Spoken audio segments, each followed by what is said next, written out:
शाह साहब, आपने आज प्रेस कॉन्फ्रेंस की, वजीर आजम की तरफ से पैगाम दिया कि इस्तीफा नहीं आएगा, आपकी डेडलाइन मुस्तरद, साथ में आपने कहा इस्तीफा भी दे दें। साहब दे दें तो क्या आप लोगों ने कबूल करने का भी फैसला कर लिया है कि स्पीकर को देंगे और कबूल हो जाएंगे? शाहजेब, ये पहले इस्तीफे का फैसला करें। मेरी राय में अभी इनमें कोई यकजहती नहीं है, इनमें अभी कोई फैसला नहीं हो सका। ये डगमगा रहे हैं, ये दुनिया को दिखा रहे हैं कि हम मुत्तफिक हैं, लेकिन इनके अंदर कोई इस वक्त क्लैरिटी नहीं है।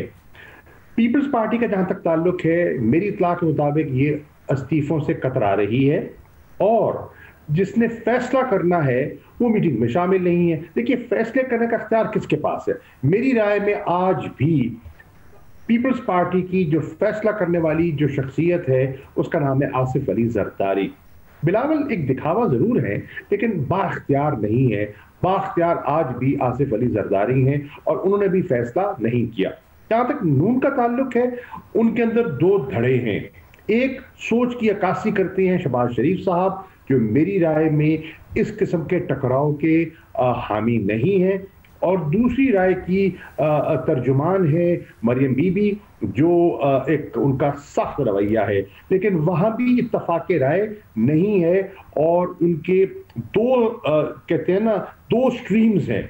कुछ पार्टी के लोग एक की तर्जुमानी करते हैं और कुछ पार्टी के लोग दूसरों की तर्जुमानी करते हैं। यकसुई नहीं है, क्लैरिटी नहीं है। मतलब मगर इस इख्तिलाफ से कोई फर्क पड़ता है? अब आपको नहीं लगता मरियम नवाज ने बहुत पीछे छोड़ दिया है शहबाज शरीफ साहब के बयानिए को? और दूसरा जो आपने कहा कि जरदारी साहब फैसला करेंगे, जरदारी साहब और नवाज शरीफ साहब इन कॉन्टैक्ट हैं, ये दोनों वीडियो लिंक के जरिए इजलास में भी मौजूद होते हैं, तो बिलावल के अपने तय बात कर रहे हैं कि सिंध हुकूमत की कुर्बानी दे देंगे और जरदारी साहब नहीं मानेंगे।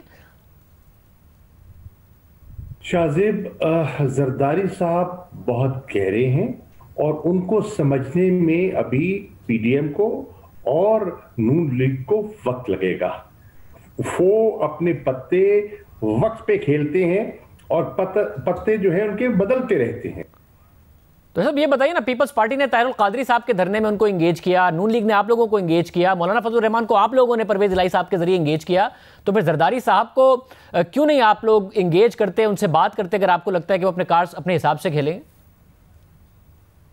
हम आज भी कहते हैं, मैं आज भी कहता हूं, वजीर आजम इमरान खान साहब ने कहा है कि जाती नैब के केसेस से हटकर, अपने पर्सनल इशू से हटकर, एनआरओ की ख्वाहिश से हटकर अगर नेशनल इश्यूज पर, मिसाल के तौर पे इलेक्टोरल रिफॉर्म्स हैं, मिसाल के तौर पर महंगाई पे बात करना चाहते हैं, सूबाई खुद मुख्तारी का मसला है, नेशनल फाइनेंस अवार्ड की बात है, और जो नेशनल इश्यूज हैं, आइए बैठ के बात करने को तैयार है। आप नेशनल इश्यूज टेबल कीजिए, बताइए, हम बैठ के बात करने को तैयार है। लेकिन अगर आप कहें कि बात सिर्फ तब होगी जब हमारे केसेस का फैसला होगा, बात तब होगी जब हमें रिलीफ मिलेगा, बात तब होगी जब आप स्टेप डाउन करेंगे, बात तब होगी जब असेंबली को डिसॉल्व करेंगे, तो ये मुमकिन नहीं है। वैसे फिर एक ऐसी सूरत हाल होगी, अगर आपने इनको लॉन्ग मार्च को, इनकी स्ट्राइक्स को रोकने की कोशिश की तो तसादम हो जाएगा, इस्लामाबाद आने दिया तो फिर लॉ एंड ऑर्डर का मसला आपके लिए क्रिएट हो जाएगा। तो आप कैसे इस मामले को डील करेंगे, क्या सोचा है हुकूमत ने? पहली बात तो शाहजेब ये है कि लॉन्ग मार्च पे भी अभी मुकम्मल फैसला नहीं हुआ, हिचकिचाहट है। आज भी देखें क्या फैसला हुआ। जो लाहौर में नशिस्त हुई उस पर तय क्या हुआ? तय यह हुआ कि पहली फरवरी को इजलास होगा, मुशावरत होगी और हम लॉन्ग मार्च की डेट देंगे। आज है 15 दिसंबर, पहली फरवरी, आप जरा फासला देखिए और आप इनकी संजीदगी देखिए। नंबर 1 फैसला है कि इस्तीफे देंगे। किसको देंगे? क़यादत को।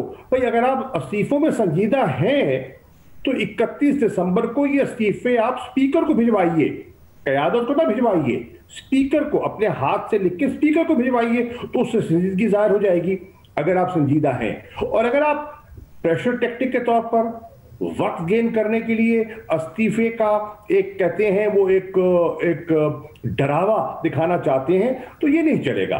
इसी तरह लॉन्ग मार्च है, भाई अगर आपने करना है तो आपको किसने रोका है? आप इस्लामाबाद आना चाहते हैं, लाहौर में था, हमने क्या किया? लाहौर में हमने कोई रुका, हमने कहा मत करो, कोरोना की सूरत हाल बिगड़ चुकी है, लोगों को मुतासर करेंगे, इंसानी जान को खतरे में डालेंगे, मत करो। हमारी बात नहीं सुनी, अपनी जिद पे कायम रहे, हो गया। हमने कोई कंटेनर, कोई रुकावट, कोई रास्ते में रुकावट नहीं खड़ी की, हो गया। जलसा क्या हुआ, एक आज उन्हें सफाइयां पेश करनी पड़ रही हैं, खिफत पटानी पड़ रही है। और आपने देखा लाहौर जो इनका पॉलिटिकल बेस है, जो गढ़ है, वहां से कारकुनों के अलावा, उनके जो कारकुन है उनके अलावा आम पब्लिक तो हिली नहीं, वो मोबिलाइज करने में नाकाम हो गए।